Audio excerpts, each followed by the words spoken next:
morning, my name is Karen Cavazos, and I'm here to inform you how neurocognitive assessment tools are used in the military. Taking a neurocognitive assessment can help maximize your treatment options should a head injury occur. The military began implementing neurocognitive assessments in the early 90s due to the amount of head trauma that soldiers and other servicemen and women were seeing. NCAT, or Neurocognitive Assessment Tool, is a generic term for neurocognitive assessment tool. The ANAM is just one of many tools out there. ANAM stands for Automated Neuropsychological Assessment Metrics and was developed specifically for servicemen and women. ANAM measures a variety of general cognitive functioning, such as mathematical processing, basic reasoning, and the speed at which you can click the mouse. It serves as a snapshot of a soldier's cognitive functioning. We'll go over exactly how ANAM helps an individual after the occurrence of a concussion. According to the Centers for Disease Control and Prevention, in 2010, 2.5 million concussions occurred as either a single injury or in addition to other injuries in Americans. Concussions can be caused by a number of things, from car accidents all the way to being near an explosion or a blast. Playing touch sports such as football can also cause TBI, or traumatic brain injury. Traumatic brain injury is the Army's term for a concussion.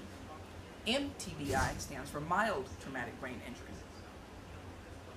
The NFL has its own NCAT and that players take after signing their contract. Neurocognitive assessment tools were also introduced in high school sports just recently.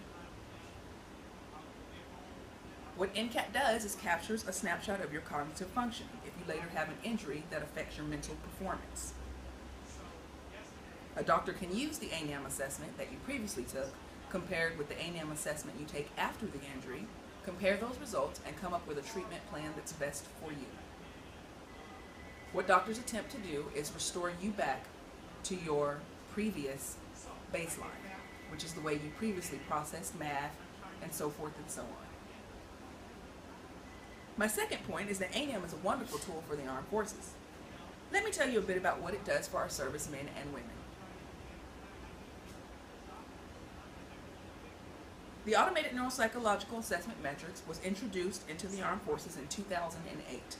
Service members are required by law to take an ANAM within 12 months prior to deployment. It is a computer-based assessment that consists of approximately 30 computer-based tests. The Army took 12 of those tests and made the ANAM 4.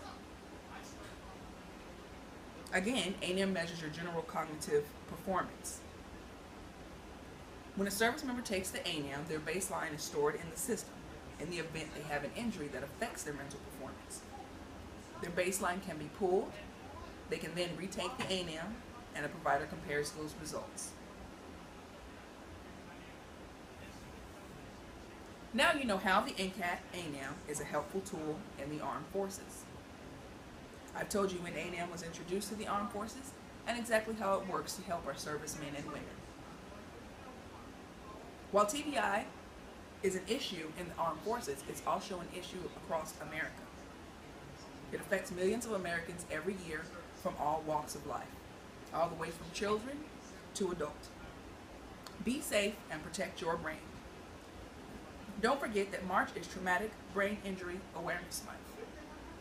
Thank you.